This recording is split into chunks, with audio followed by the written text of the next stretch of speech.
channel. Today we're going to be taking a look at the Sage Oracle. This isn't going to be an in-depth review. I'm going to make some coffee, talk about a few things that I really like about this machine and why I would probably recommend it if you want to create delicious espresso at home. So let's get it out there. To start with, price of this thing is not cheap. It's around £1,500 to £2,000, but what you're investing in is something that will be able to create consistent, delicious espresso time again. Also, if you're into espresso and that's what you do at home, then the reason why I would go for this machine is because you can get a lot out of it. You can change quite a lot of variables on this machine which will allow you to produce delicious espresso. For me personally, espresso is not something I want to do at home, but this has been knocking around the roastery for the last couple of weeks and I thought, do you know what, I'm going to give it a go. I'm still not set on it really. Creates a bit too much mess for me. Saying that, we do get a lot of questions from customers about what's the best espresso machine to use at home.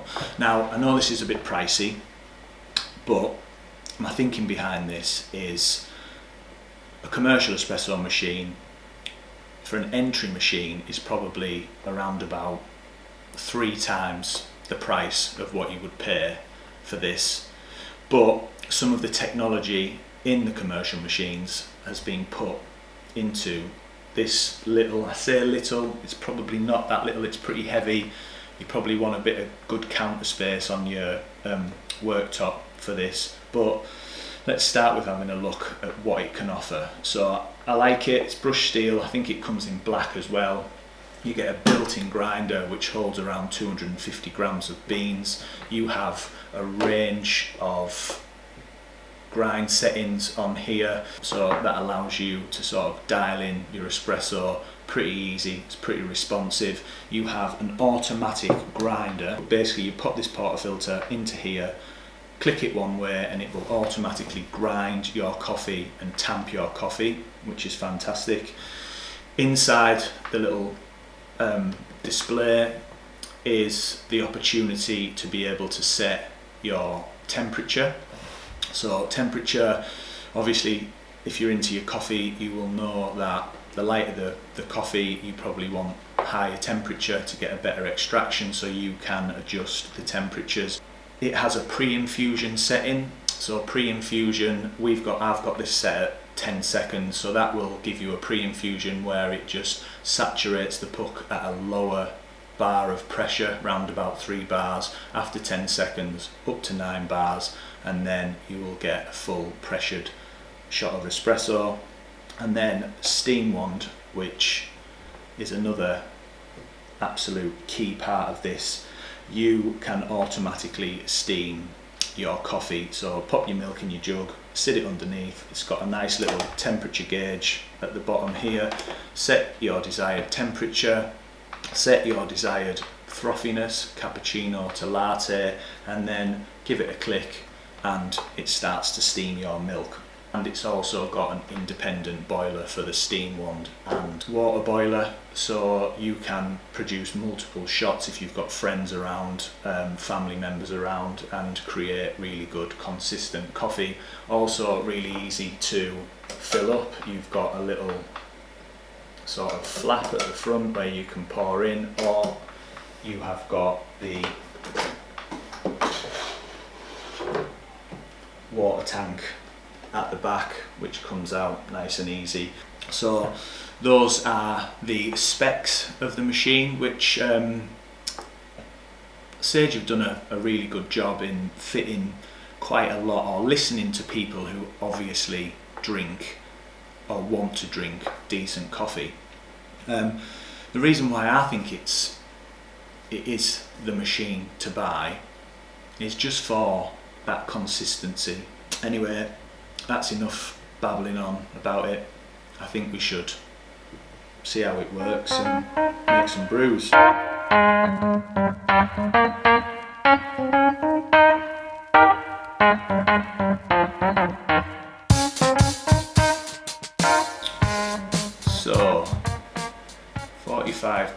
grams, 28 seconds. Could have done with being a little bit finer. Sometimes I like to push it a little bit longer just to get a little bit more extraction, but we're going to go for that. I haven't really adjusted anything there. I've literally just, from yesterday's coffee, just left it at the same grind setting, so it's done a pretty reasonable job. Yesterday it was running at around about 31 seconds, but I'm happy with that. We'll take that. So we've got our espresso. I think what we're going to do is we're going to make a cappuccino. So basically I want to select, and the little arrow on the side is going to determine how frothy my coffee is, so I can go up to a little bit higher for cappuccino, and I'm going to set it, which it's already set, at 60 degrees, which I think is perfect for milk texture and temperature. Get some milk.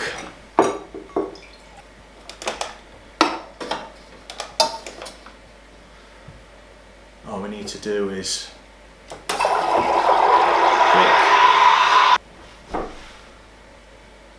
Right.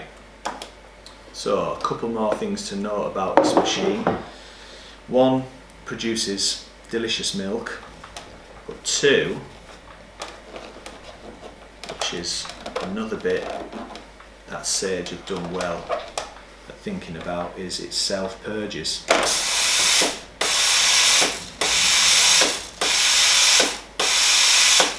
You can't really get better than that.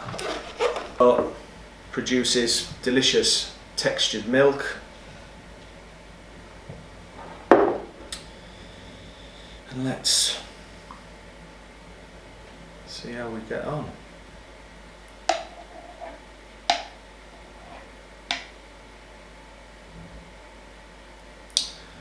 So I would not call myself a decent barista, but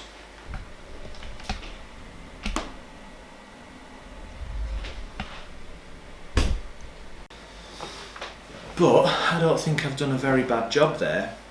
Now, something to note on the milk, it's never going to be as good as the real thing, as a barista can steam milk, but it's pretty damn close, and it also gives you the opportunity to practice a little bit of latte art.